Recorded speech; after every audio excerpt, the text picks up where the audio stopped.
So, what if I told you after years and years and years of waiting and going through bad sequels, bad spin offs, we finally got a decent Predator film?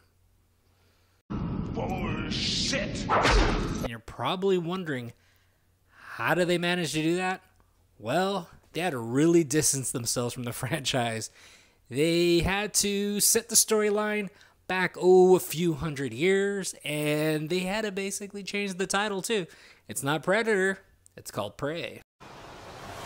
I wouldn't really call this film a sequel or a prequel, maybe like a spin-off, because it is its own thing, and it does take place in the 1700s, and it takes place when our first Predator lands on Earth.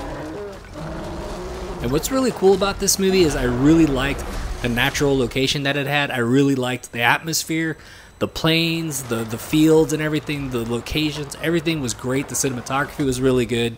And also, I like the fact that the story was just so stripped down. It was A, B, C, and that's it. There wasn't any special twists, nothing like that. It was just very linear, and I really appreciated that. We have had the Predator in our nostalgia files for years now, and we've had so many bad sequels that seeing the Predator isn't really a thing anymore. We're just very used to it.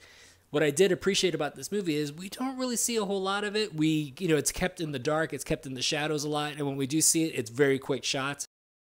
What I really liked about this movie too was, since this was the Predator's first outing on Earth, he was kind of like a bully in this movie. He was picking on every wild animal on the plains, and I thought that was very interesting. Sad at some points, but I thought it was very interesting to see all the interaction that it had with the species. I really like the cast in this movie. I really like the story that the Predator is having an outing with Native Americans in this area. I thought that was actually very cool. I liked our main character. And I know some people were concerned, like, how can this small girl take on a Predator with just a hatchet, and just minor weapons? Well, you got to remember, even though in the first Predator film, even though all these masculine, tough, macho dudes with all their guns and everything could not take down the Predator, not till Arnold pointed out the fact that they had to go back to basics. You really think this Boy Scout bullshit's gonna work? It can see our tripwires.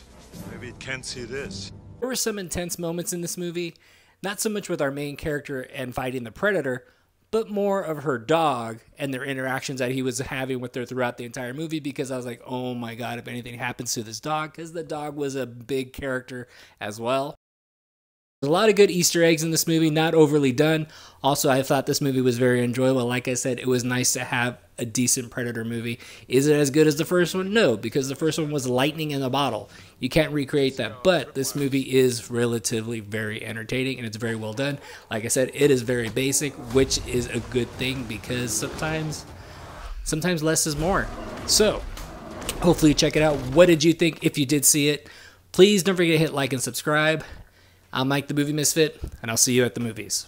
Get more out of life. Go out to a movie.